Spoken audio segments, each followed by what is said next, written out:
What's going on, people? We are Tottenham TV, back here for another Tottenham update. And yes, you guessed it, we will be starting off talking about Arne Slot, as Quick Talk, which is a Feyenoord publication, say that Feyenoord will play hardball in negotiations with Tottenham about a possible move for Arne Slot.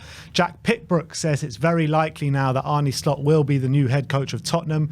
Dan Kilpatrick says that Slot's side not only won the Eredivisie, they won it with a flourish, playing intense front foot football characterised by a fast possession game and non-stop pressing. His high-octane approach has won him comparisons with the likes of Pep Guardiola already. Rob Draper of the Mail says that Arne Slot will be the new Tottenham manager if agent Rafaela Pimenta can negotiate a release from his contract in a meeting with the Feyenoord CEO tomorrow. Tomorrow's meeting in Rotterdam will be very crucial, and it is likely to be the first step to Arne Slot being announced by Tottenham as their next manager next week. And yeah, that's it. Next week. I was actually reading a bit more into Arne Slot over the last few days, and what really interested me as well is that in his first season at Feyenoord, he obviously got the Conference League final, even if he finished third. But what happened in last summer is that their squad got completely stripped. Malacia was sold, Sinistera was sold. They the loan deals for like Reece Nelson and some other players were had ended, and he had to rebuild the squad with younger players and smart low budget signings again in the summer. And not only did he do that, but he was able to trust in the young players, and they were pretty much had won the league or top of the league by Christmas, and they were playing even better football and they improved. So he's already shown that he can like rebuild a team in very short space of time. So that's really, really impressive. That's what's going to need to happen at Tottenham essentially, which is quite exciting to think about. Obviously, I still have my reservations about still lack of a sporting director, which hasn't been appointed, which we'll get onto later. But I've got nothing against Slot as a manager. I've said it before. I think he's a good fit for Tottenham in terms of the way he plays football. And so it does excite me that he's coming to Spurs. But I just hope that we do things in the right way in terms of how the club operate with a shared vision. Yeah, and obviously all of those are great. But I think there are also obviously going to be those reservations about him only doing it in a short amount of time in the Eredivisie. Obviously, the Premier League is a much different kettle of fish. Yes, he's done it in Europe as well, so I think he has that to his name. But I don't think anyone, when you look into Arne Slot, it's very hard not to get excited, isn't it? Yeah, and especially I've seen clips of him with his in the dressing room being motivating his players, and he seems like a guy who really gets the players on side that they can believe in. He speaks very clearly, and he's clearly a man who the players buy into. So I'm excited by his potential appointment, as much as maybe there are other managers like someone like Nagelsmann who are still available, who actually, looking into it, probably cost a similar price to someone like Arne Slot, who you might want more. At least we're getting someone who's Arne Slot, who's hungry to come to Tottenham. He's it's a job that he really wants. It's like his number one choice at Tottenham. So I think that's exciting to finally have a manager, if he does come, who really wants to be here. Do you think with Arne Slot, because I was thinking about this over the last couple of days, I think I've mentioned it on the channel as well, so I think that if he does come in, it could be very much a season of transition and a season of bedding in. Maybe we won't see exactly what he's trying to do in that first season. Do you think that's true, or do you think because of what he's been through at Feyenoord and transferring and turning over things so quickly, do you think we might be able to see that at Tottenham? The problem is it's because of the competitiveness of the league and with the top clubs apart from Chelsea, they're all pretty settled right now and have had their manager for a bit of time. So even if Slot could do a really good job in his first season and get the team playing how he wants them to play fairly quickly and still finish seventh. Yeah. That's because the other teams are still going to be that further along in their project. So it's hard to say. I do think, though, it's more likely we are going to have a season of transition. He's going to have to choose who he wants, who he doesn't want. He's going to have to develop a way of playing. I don't agree that that we shouldn't be able to see what he's trying to do early on. We definitely should. It should definitely completely change how we want to play. So we should. I think I don't think it'll be a case of like what happened with Mason recently, where he hasn't been able to really change the way we're playing because it's just such a short space of time. He's going to have the pre-season. He'll have that time to work with the players. So definitely he'll be able to implement his ideas. But whether he can perfect them and get it like a well-oiled machine like the other clubs might be able to do in that space of time, is obviously going to be a lot tougher. So I do think it'll be a season of transition. But the problem is, even if he does well, it's still going to be a big struggle even to get top 6. I guess comparisons can be made to Erik ten Hag because he completely switched up the style at Manchester United. You kind of saw in the early stages of Erik ten Hag's tenure this season what he was trying to achieve and what kind of football. And maybe the results didn't go for him in the first phase, but then results started to come. Obviously, they did go. I know they finished in the top 4, but you could say it has been a season of transition for Man United. Yeah, well, because they're still changing the way they're playing, and I think it's going to be. I mean, if Arne Slot can get third, that'll be a miracle. I wouldn't say it's a miracle that Ten Hag has got that. I think it's a good job. I wouldn't say it's a miracle, but if Slot did it, I think it's going to be so much harder to do what something like Ten Hag did this season, next season. I think because just the landscape of the Premier League is that much tougher. Yeah, I'm not saying maybe he'll finish third, but I'm saying to see the ideas that he's trying to implement from quite an early stage. You should be able to see it. I don't see any reason why not. All right, let's move on. Let's talk about the director of football, Tim Steenton. Florian Plettenberg is saying that Tottenham are keen on Tim Steenton as their new sporting director. However, the German is in more advanced talks with 2 other Premier League clubs. Who do you reckon these are? Like Liverpool? Because I thought Liverpool were bringing that other guy. I think don't they have one at the moment? Michael Edwards left, yeah. I thought he left, maybe yeah. He left, yeah. I'm not sure. Yeah, maybe Liverpool are looking for one. I'm not sure who else are looking for one in the top 6. Maybe Chelsea. Maybe they're looking for a new sporting director. They are, yeah. So they're probably those 2 clubs, to be honest. But it's interesting with him conflicting reports. Some saying Steenton isn't wanted. Now saying he is of interest from a fairly reliable source out in Germany. So I, for one, from what I've seen from him and what I've read and researched, he looks like a pretty good candidate, to be honest. But it doesn't seem as though we're moving heaven and earth to get him. Yeah, I guess another one we're going to have to wait and see what happens with the sporting director. Next up, let's talk about Orkan Kokcu again. The Feyenoord captain Rob Draper of the Mail says that Orkan Kokcu is wanted as the first signing of the Arne Slot era. Makes sense, he's been his captain. Yeah, and I think he's a midfielder that we kind of need as well. A bit more technical ability in the centre, someone who's much more comfortable receiving the ball in the half space and able to keep it from other like defensive midfielders and not scared to turn on the ball as well, and also provide a bit more goal contributions from midfield. So I think he does make sense, and as well Slot will know him well if Slot does join. In terms of getting him from the Eredivisie as well, obviously he's not going to be cheap, but he's not going to, like, coming from the Eredivisie, you can probably get him for a fairly reasonable price compared to maybe other leagues. So, and he's got good age, 22 years of age, and as you say, as he's captain at a young age, he clearly has that maturity about him, so makes sense. Yeah, and we heard from an update today, was it from Ali Gold, the Højbjerg update? It was just from Spurs ITKs. Oh, from Spurs ITK, and we're hearing from a Spurs ITK, make of that what you will. I don't know how reliable it is, but Tier 2 ITK. Tier 2, so not so reliable. But they're saying that Højbjerg could be out the door this summer to Roma, to Jose Mourinho. And if we were to swap Kokcu for Højbjerg, would that represent a good move for you? I think that it adds a bit more technical ability into the midfield. I think it probably does represent a good move. The only problem is, with Bentancur, he's not going to be fit for a while, and we don't know how good he's going to be when he does come back. And then that leaves you with just 3 centre mids. And if he's going to play a 4-3-3, you're going to want some more depth. So you probably want some more on top of that. Unless you want to just keep Højbjerg on top of getting Kokcu. Yeah, but you can demand out of all the midfielders that we'd want to sell. Højbjerg is probably the only one, but you can command quite a good fee for him.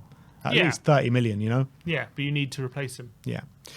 Next up, let's talk about the Liverpool keeper, Keller. Athletic are saying that Tottenham have an interest in Liverpool's goalkeeper, Keller, and Keller would jump at the opportunity of being a number 1, but no formal offers have been made yet. I mean, number 1, Keller for Spurs? It would be interesting. It was interesting, actually, because I was chatting to a Liverpool fan, a mate of mine, and I was asking about Keller. I was like, yeah, Spurs have been into him. Like, could he actually be number 1? He said he's quality. He says that, obviously, Alisson's one of the best keepers in world football, let alone in the Premier League, so there's no budging him. But he said Keller, whenever he's come in, has been brilliant, and he's a bit unlucky that he's behind such a good keeper, and he could easily be a number 1 in the Premier League. So that got me thinking, like, maybe there is something to it. He's still quite a young keeper as well, but have we seen enough, like, to say he could come in and be our number one. Look, I guess if the scouts and all the data say that he could be, I'm not against it. I'm not like we shouldn't be against maybe things that being outside the box, because that's what we need to be if we're going to kind of jump ahead of the competition. We are going to have to be outside the box, but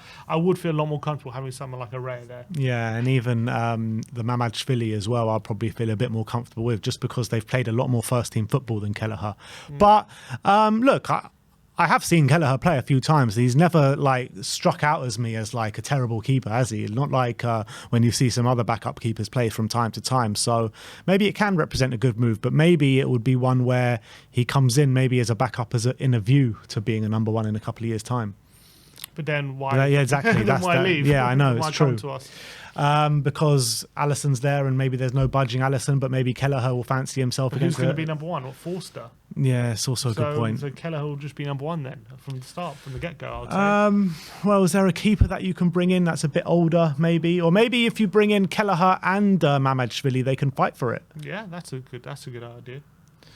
Anyway, let's move on to Davinson Sanchez. Ali Gold saying the expectation is that Davinson Sanchez will seek regular first-team football this summer, and Tottenham will look to recoup some of the fees as he enters in his 5-year contract, last year of his contract. Yeah, I hope so. And he also said, he's rejected some moves previously, which is frustrating to hear, because it means we could have spent that time previously to replace him, and we've kind of been stuck with him over the last few years. And he's been dreadful, let's be honest. There's no getting around it. I can't remember the last good period he's ever had in a Tottenham shirt. Apart from when he first joined, he was pretty solid for the first year, and ever since then he's just not improved at all. So I hope he goes. I hope we can get some money for him, and that'll be the best for all parties, because he's never going to be a starting centre-back for us. So yeah, absolutely. I mean, the time for him to leave was probably about a couple of years ago. Never mind now. But he rejected the move. So I know. What can we do? Yeah. It's frustrating to hear that he was the one who rejected it. Yeah, very frustrating. Let's talk about Anat Juma now. This is an interesting one. Ali Gold says that Juma is understood to have settled in well at Tottenham and is open to a permanent move if regular football was on the table. But after making one start in all competitions, it remains to be seen whether the club will look to do so. We also heard from our source that Scott Munn has said that that they're trying to do a deal for Juma at a bit of a cut price deal. Do you think Juma would be a player that Arne Slot would value? I do, actually, because I do think he's Juma's the kind of player that could really fit into how Arne Slot wants to play as one of his wingers. Unfortunately, it hasn't really worked out in the 6 months that he's been here. Not much his fault, but he's just not been fancied by any of the managers. He's had 3 different managers, and none of them, apart from Mason, who gave him a start on the weekend, they just haven't fancied him. So more managers than starts. Yeah, I feel bad for him. I do feel bad for him, and I know he's a good player. And look, if we are getting for a cut price deal, I mean, I guess it's not terrible. Look, if they were talking about an option to buy for 25 million euros. They were talking. So if we can get that down to like 20 to under 20, it probably is worth doing. But if not, is it worth looking elsewhere for maybe a younger player with higher potential? Because I think with Juma, I get the feeling like what you see now is kind of what you're getting. I don't know. I know he's not old, but he's like 25, 26. Like, he's not going to improve massively to what he is at the moment. But we haven't seen a proper sample size to go on, really. That's correct. And so that's also something to consider. The fact that he hasn't been given a proper opportunity. When he has played, he's looked decent. I don't think he's been amazing, but how amazing can you look in a few minutes when you're on the pitch? He has scored a goal. Like that game he started against Brentford, I thought he was looking bright, he was looking energetic, but I felt like every time the ball came to him, he was like hesitating and maybe a few bad touches along the way. And I feel like that will obviously get better with more minutes on the pitch. And I feel like he's rusty at the moment. And also, he played on the right-hand side. It's not his most, again, not a natural position for him. He likes playing on the left, cutting inside. He's not a natural winger. He's more of a goal-scoring kind of winger than one who's going to get to the byline and get crosses in the box and things like that. So I did like the runs he was making, though. Yeah, I think he's just been hampered a bit by Tottenham. If he's settled and willing to stay, that's a good sign. But would I?